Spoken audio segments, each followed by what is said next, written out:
If you've ever wondered what the heck you actually said at the end of that party, or wanted a do-over button for those cringe-worthy encounters, then you've experienced what we call the joy of awkwardness. I'm Mendy. And I'm Bree. And we're here to celebrate the awkward. Embrace the awkward. And remind you of one important thing. You may be awkward, but you're definitely not alone. Well, that was awkward. Hi, Mendy. Hey, Bree. Do we have any awkward stories this week? I do. Well, first of all, It was my birthday about a week ago.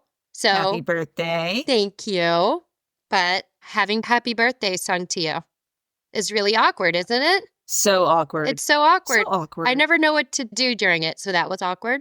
And then I was at the place where we celebrated my birthday. And as I was trying to leave, gather my things, I was getting chilly. I had on my cute birthday dress, but it had gotten chilly. You did look really cute. Thank you. You looked very cute. My Celsius had worn off, so my blood pressure was going down and returning to normal. I was starting to get cold. And this place is in the country, right? Bree was there. You weren't there at this point. And this guy, he was like, y'all got to come back when we do karaoke on Fridays. And I was like, oh, cool. Yeah, he was like, here's my karaoke song. And he got out his phone and started playing this country song. And I was like, oh, cool. That sounds really good. He's like, no, wait for it. He's like, you got to wait for the chorus. And I was trying to gather stuff, but our friend, I don't know if I could say her name because I haven't asked her permission. We'll call her Doji with the big heart. She's all heart chakra. She stayed there too. She was like, Mendy, you can't leave. You can't leave. You got to hear the chorus. And I'm like, girl. And then my best awkward moment happened yesterday. Fresh. Yes. I was so excited. I was behind a car and I noticed a little kind of crumpled aluminum foil rectangle riding on the top of their car. And I was like, oh, they left their food on top of their car. I really want to tell them. Also, we were heading towards the interstate and I didn't want this thing to fly off. But I really just wanted to be able to tell them, I'm sorry, you have a sandwich on your car. That just makes me very, very happy, and it's very awkward. And we did get to a light where it was safe and not a lot of traffic, and I put my car in park and pulled up the brake and ran over and did the little roll the window down thing, and this lady was like, yeah? And I said, I'm sorry, but you have a sandwich on your car. And she started laughing. She was like, oh my gosh. And I was like, maybe it's really delicious. I didn't want you to lose the rest of it.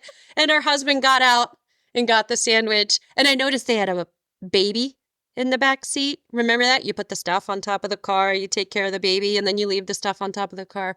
So that was my favorite awkward moment. I was really excited that I got to tell somebody that they had a sandwich on their car. It's very Monty Python or something. Did you have awkward moments from this week? I didn't have an awkward moment, but I did make a new friend. And part of the reason I made this friend was because There she is. She texted you. Is that Bethany, your new friend? This is my husband saying, have you started recording? It's kind of awkward.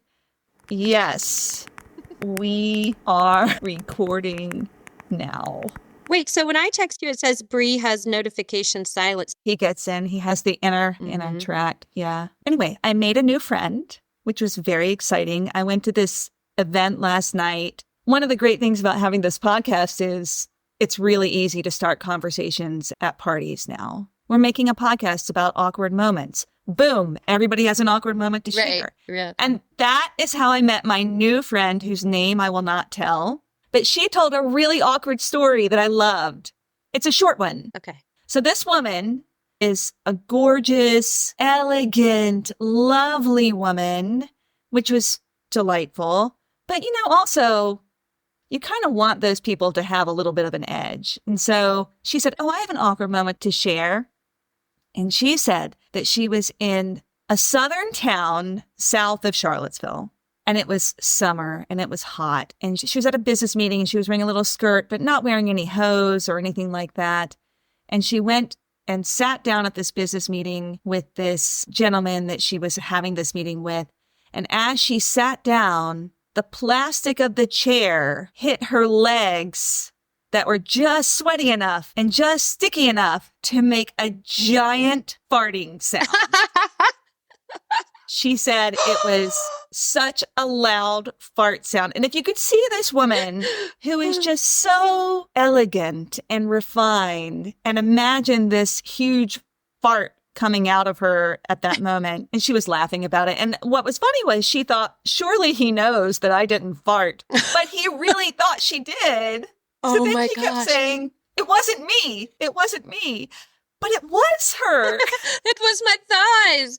Oh, I'm so glad that happened to that beautiful, elegant woman. That happens to me. You've heard that happen to me in the hot tub. When you plop out and like sit in the little, and then I hop back in and try to recreate it a few times because it's my favorite. Because that's fun. Because it's super great. And then that got me thinking, and then we'll move on to the story of the week. But I really was thinking about farting and how so many stories that we get revolve around farting because farts are just awkward. Yeah. So then I thought, what is the normal range of tooting? So I looked it up, and apparently what is a healthy amount to fart is 10 to 20 times a day. Wow. So I've been counting my farts this week. Are you on average? Some days I'm in the average range, but I've had a few days when I'm below average, which... Why do I have pride about that? Like, why am I proud? Exactly. I don't fart as much as the average she-bear. So anyway, that's my shared awkward story for the week. I love it. I love that you borrowed one, but it was a really good one. And it came from a new friend. Awkward moments make new friends. This is the lesson of the day. So, Bree, are you ready for today's awkward tale? I am. All right. So this one takes place in the theater, a realm that we are both quite familiar with. I don't think we're planning on going back to it anytime soon. But No. Bree, do you remember that feeling of live performance? As a recovering theater artist, I do remember that feeling, yes. Yeah, there's nothing like performing live, right? There's no editor. If you mess up, there's no one to fix it in post. And Bree, just in case people don't know, what is fixing it in post? Fixing it in post means that you can fix all of the mistakes that happen in the editing process. Right, if you're filming something. But when you're live, you can't rewind time, right? You can't even, I've done hosting, you've done hosting and stuff. With that kind of stuff, you can banter, you can cover it up. But when you're performing an actual play, you can't do that. Everything just stops. Or like a live band, if the guitar player snaps a string, he can step aside for a minute and everybody else just keeps the rhythm going until he gets back. And you can't do that in theater. Everything just stops because the actors need you to say that next line and keep the plot moving along. And every night there's a brand new sea of expectant audience members who paid a lot of money to come sit in the dark. They gave up their comfy couches and a night of Rotten Tomatoes verified quality Netflix shows with actual A-list actors who are not you. And they have come here, chosen to be here to be transformed by you. And you can't F it up. You've got to nail it every single time, over and over again, every single night. Bree, have you ever messed up on stage? Not once. Me neither. Some people have told us some stories about messing up on stage, though. Yeah, we got some good theater stories from Facebook. By the way, we love getting your Facebook stories. Yes. Here's an awkward performance story for you. All right. And it's one of those things where I think that this person who wrote to us on Facebook probably has a lot in common with us. Because besides never messing up. Well, she didn't mess up. Oh, okay. She didn't mess up. So she was cast as Christine in a small professional company's run of a chorus line. Okay. When she was a teenager. Right. Do I need to know anything about Christine? Yeah. The character Christine in a chorus line sings off key. Oh, all I could the do time. that. It's that's the one role in a music. Am I too old for it? No. Anyway, so she had forever an ingenue. She had to sing this song called Sing, and it has a number of off-key notes, but she really had a hard time singing the off-key notes because it hurt her ears so much. So she sang the song perfectly on key instead of off-key, which completely ruined the whole. Who cares? She looked really good. I love it. It's such a diva move. I would totally pull something like that. Absolutely, 100%. Now I'm still going to get an A, even if according to this production, it's technically an F. It's an A. Sounds good. Looks good. Moves well. I win. Don't care. Tell us the story that you got. Lights up. The story begins. Blake is a talented performer in his junior year at college. And he already has an extensive resume, even at such a young age, because his family encouraged him and his little brother, since they were young, to be involved in the theater. So during his junior year, he gets himself cast in a one-act experimental play. Bree, could you maybe describe the collegiate one-act experimental play experience? Well, it was an opportunity for testing the strength of relationships, because if your partner would go to the experimental one-act play performances and sit through them multiple times, then you knew that this was someone you could probably hang with for a while. Were you ever in an experimental one-act play when you were in college? God! Yes. I was in so many. I got to be in one. I played Oedipus's mom in Oedipus Rex. Ew, right? Sexy. And I learned how to do like Suzuki. So this Suzuki is when you stomp a lot in theater, and it's cool. So the experimental plays when you're in college, they could be very strange. They could be profound. Oftentimes they're just strange little things, and they have weird titles. Like, Bree, what's an obnoxious title for? Butterflies are trapped. Butterflies are trapped. Blake gets himself cast in The Butterflies Are Trapped. And he is playing a construction worker who harasses his female boss. She, in turn, has her revenge. She manipulates him into doing an interpretive dance in which he strips down to a leopard print bikini while she, the boss, provides musical accompaniment. Bree, what instrument do you think she's playing so we can really visualize it? She's providing the instrumental accompaniment. What do you think she plays? The flute? Okay. Yes, the flute. That has some, like, a good little phallic thing going on. All right. Does this being set in the 80s change the instrument at all for you? Oh, yeah. Electric bass. That's nice. That's what I play. I like to imagine like a keytar. You know, those keyboard tars, or that 80s saxophone that I can't stand. Like, I hate it. It makes me feel so lonely. So, we're in tech. Sorry, hold on. Because I just thought of this being like an experimental one-act play. Yeah. And how it might actually be hard to get access even to a keytar or to one of those electric sax. So then I just got this image of her playing the game Simon. That's it. She's just because it's the 80s. That would be great in an experimental play. Actually, I'll give you $50 if somebody has not played Simon in an experimental play before. If anybody listening has ever seen someone play the game Simon on stage as music, well, let us know. So we are in Tech Week, Bree. And even though it's Tech Week, the director is still playing with different moods for this striptease scene. He's really putting the experiment in experimental theater. So thus far in rehearsals, and we are really late in the game here. Bree, what's Tech Week for people who don't know? It's when you're putting all of the different pieces together for the play. So it's when you're getting the costumes and the lighting and the sound and the music and everything all together. You have a bunch of people in the room. Stakes are high. Everybody's exhausted. It's a real pressure cooker time in the theatrical process. Right. So even though we're in Tech Week, we're late in the game. The director has only experimented with Blake doing his striptease to hard rock music. That's all he's practiced so far. Bree, what's your striptease song? Son of a Preacher Man. Ooh. All right, well. It's honest. This is true. So this was not that. This was hard rock, right? But okay. Blake was feeling the hard rock vibe. That's what he'd been rehearsing all these weeks. And when he steps on stage, he's ready for like some Def Leppard or something so he can like thrust and like bang his head and thrash all around. But like I said tonight, the director wants to try something different. Doesn't tell him during Tech Week. So remember, the theater is not empty. The people who move the stage pieces, the entire light team, all the designers, if we're in college, maybe like a couple professors are out there overseeing this experiment. We are not in an empty house. There are plenty of people in the audience They're tired. They just need you to do your job as well as they're doing theirs so they can go the F on home sometime before midnight. So here we are. Blake steps on stage for his big scene. The boss lady delivers her cue line. Maybe it's something like, okay, big boy, let's see what you got.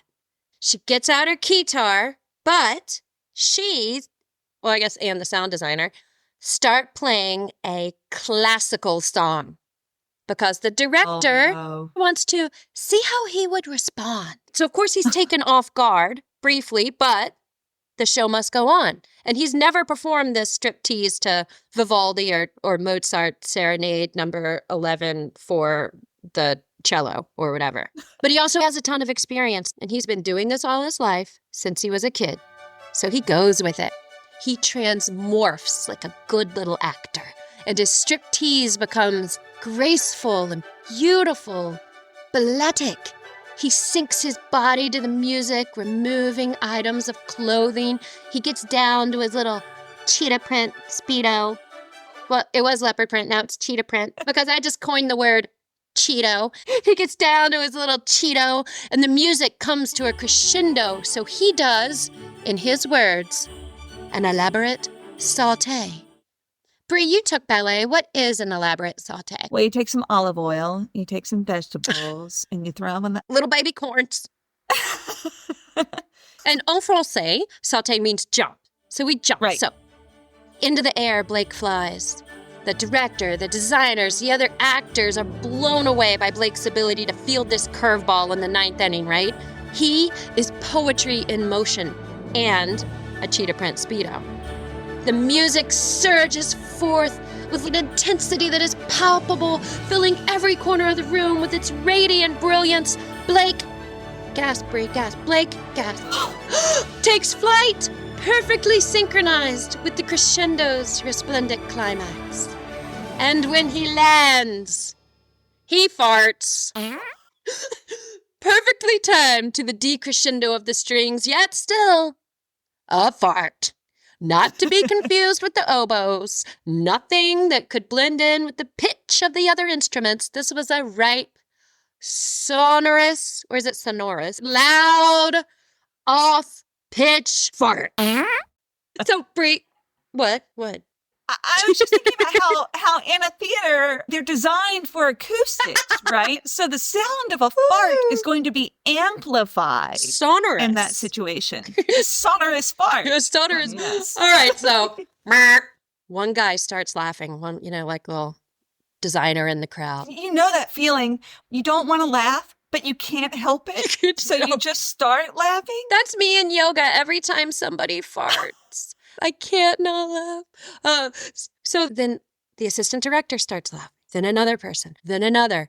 The cast is frozen in place. Blake is frozen in place in his little Cheeto and cloud of shame. And then the cast erupts into laughter. The whole theater just falls all the way out. Bree? Yeah, I'm sorry. I'm just caught up in this poor moment of Blake in his Cheeto. After having done this beautiful thing. In Tech Week. Okay. So, Bree, have you ever farted at the wrong time? Have you ever misfarted? Misfarted. I did fart recently. I went to a friend's house and she has like a vibrating Sibian platform. No. It's supposed to like align your chakras, right? Ooh. So you sit on this Sibian thing. will do that too, but That was the first episode. It was a platform and it shakes you. So you sit on it for like 10 minutes or something. So I sat on it for 10 minutes. I got up and they were like, do you feel better? How do you feel? And right at that moment, it shook a big toot out of me. That's awesome. How about you, Mendy? Have you ever farted at an inappropriate time or misfarted? Oh, yeah. I know that you have farted at a number of inappropriate moments. What? Oh, you mean not on purpose? Because I'll do it on purpose inappropriately, as you guys apparently think it is. You mean accidentally inappropriately? I mean accidentally. Oh, yeah. Accidentally inappropriate time. Yeah. When was your most accidentally inappropriate fart? Cunnilingus. Well, that was awkward. So let's pivot, and we're going to pause in our story. Blake has just landed his elaborate saute, and popped a whiffer. So it's time for a flashback, Bree. Time for a flashback. Okay. Remember at the beginning when I told you that Blake and his little brother were encouraged to do theater from a young age? So we're going to go back a few years to Blake's youth. In the 70s, Blake is 12 and his little brother, Billy, is 10.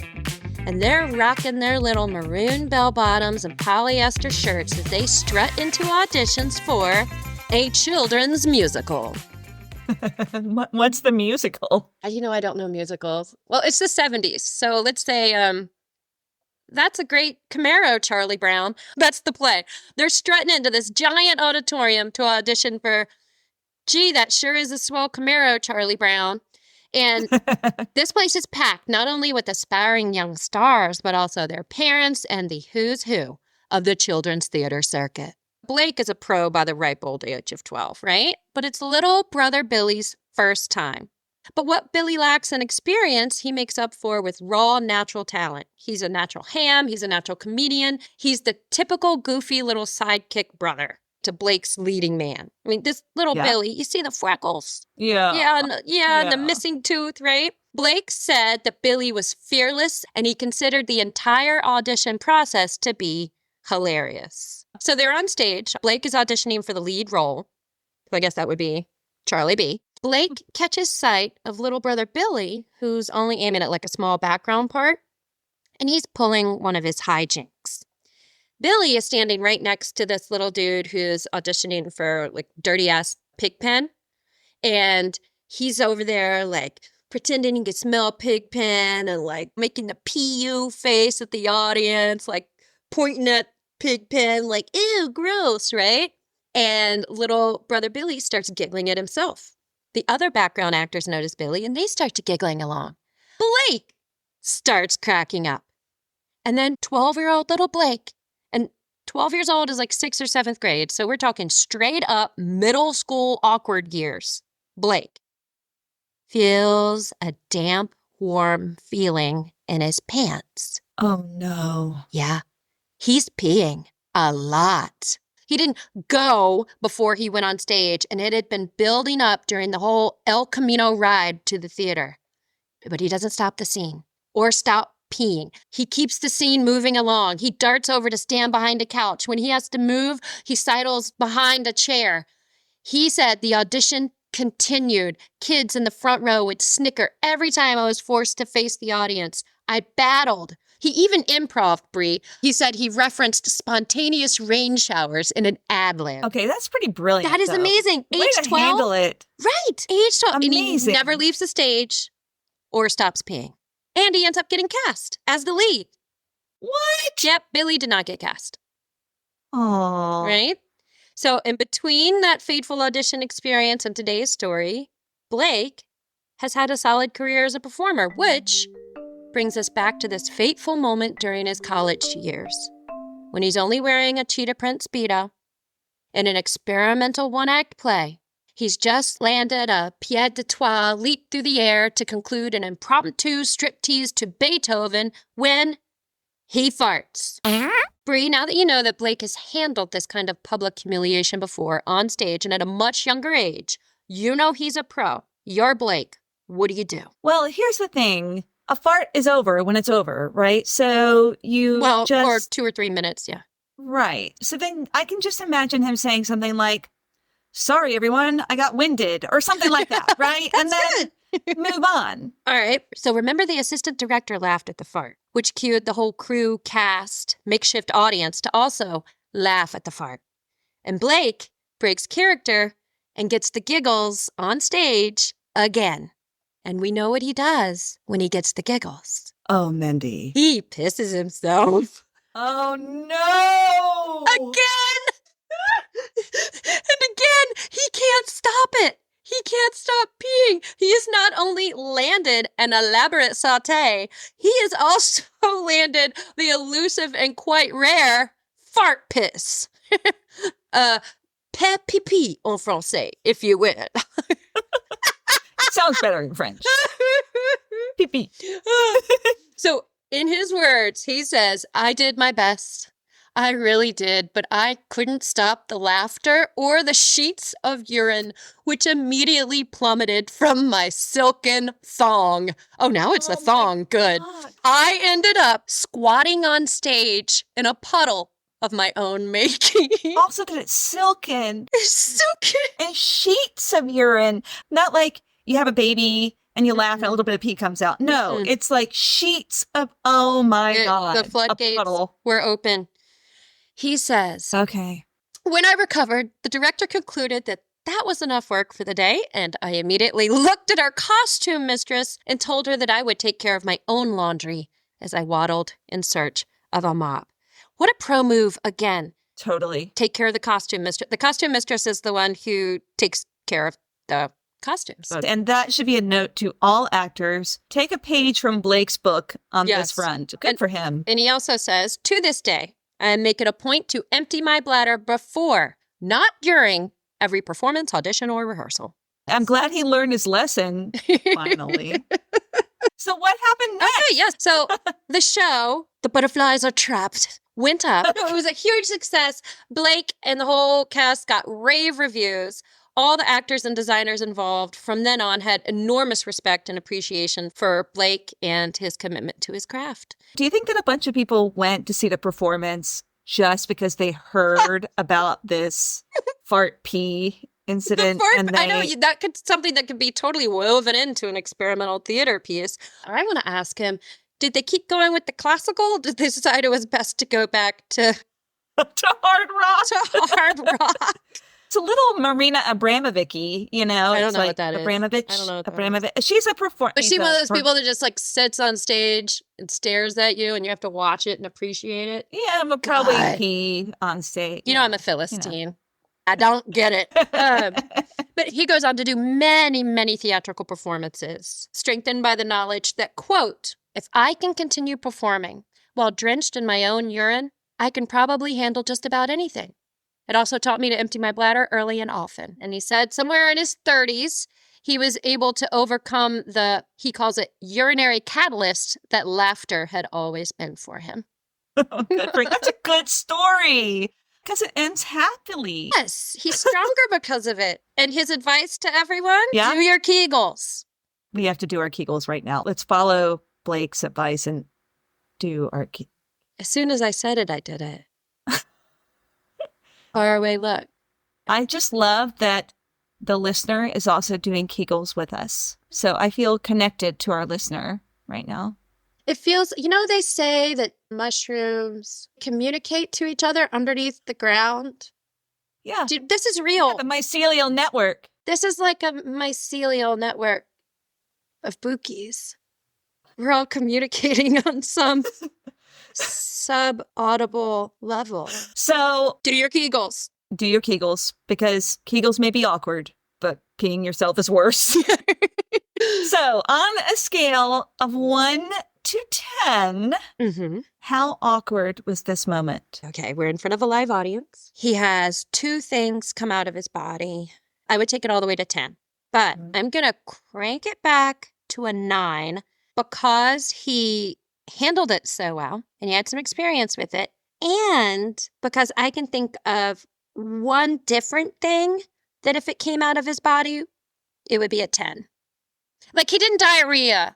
Right. Because pee's not super gross to me. Like it's not like poop, right? Like if it were poop, that's like, oh God, how do you come back from that, right? Yeah. What do you think, Bree? Honestly, I think it would be a 10 for me. And that's probably because of my own trauma. Oh, what's your trauma? In 3rd grade, I was at a new school. So I was afraid to ask to go to the bathroom. Like I was embarrassed. I really, really, really had to pee. And I just peed in my pants right there. It was like the 3rd week of school. And it was awful. Did you have to go to the office to get those like office pants that you have to change into? They called my mom. And my mom came and brought me a new pair of pants, so I didn't have to wear ugly pants. I feel like that's a go home early. Yeah, that might be a go home early. No, I did not get to go home early. I went back to the classroom.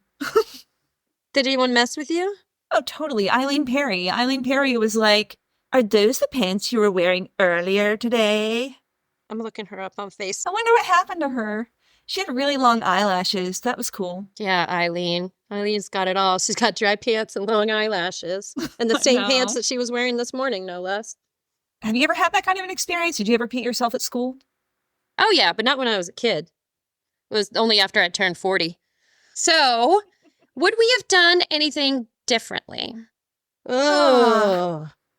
I mean, I probably would have emptied my bladder before to have prevented the whole situation, but, I'm not Blake. I don't know his bladder. And I think that he handled it just beautifully. Like, it just makes me feel like, oh, the next time something awkward happens, just lean into it, man. Just lean into it. Yeah, and I guess he didn't expect to laugh. I mean, it sounded like he was doing that striptease. But it's this whole domino effect of the director deciding to do the classical music, him being such a good actor, doing a beautiful balletic, elaborate sauté, which makes him fart, which then makes him laugh. Like, he could have never seen it coming.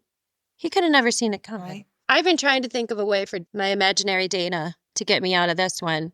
And the only thing I could think of, like, you can't stop the pee, right? You can't stop the fart. You can't stop the director from choosing ballet. I would have maybe tried to save face by saying that I went to my stupid dermatologist, Dr. Dana. And Dr. Dana gave me this medicine called I don't know how to say it, spironolactone, Bernalactone. But if our listeners know this drug, I want them to recognize it. So I want to say it right, spironolactone. But what it does is it helps to... We'll put it in the show notes. Thank you. It helps you not have zits, but it's also a diuretic. Oh. So I know this because during COVID, when we had to wear masks, I started breaking out. My dermatologist put me on spironolactone, but I couldn't take it because I'm a teacher and we don't get to pee whenever we want. So I would say that Dr. Dana gave me spironolactone for my acne, and it's a diuretic, and she didn't tell me. What about the fart? And I went to her house and had burritos last night. Dana. She wreaks so much havoc. Takeaways. So something I thought was really beautiful that I haven't shared yet, it was just a little piece of what he wrote into us. He said that the costume mistress for this show did share with him after that she'd had a menstrual event while wearing white pants. And so after that, they sort of felt like Confederates, he said. If I was a code yellow, she was a code red. So she made him feel less alone in what happened. An awkward ally. Awkward allies. Well, that was awkward. Together. Yes. Oh, that's a fun story. Yeah. Did it make you want to get on stage again? Yeah, I want to get on stage and fart pee. That really makes me want to get up there. That's what does it. Well, if we're ever on stage together. Bree, if you accidentally fart on stage, I'm there for you. Do you know what I'd do? If you farted on stage on accident? What would you do? I'd fart. I'd be like, thank you. I'm Farticus. I'd be like, I am Farticus. And I am Farticus. I am Farticus. I am Farticus.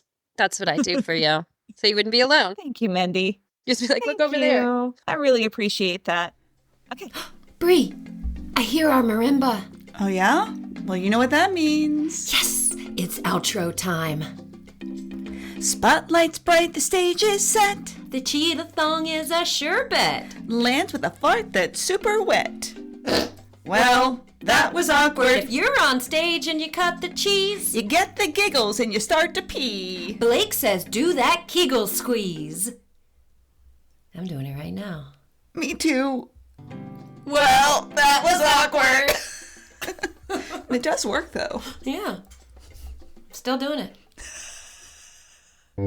This has been an Awkward Sage production.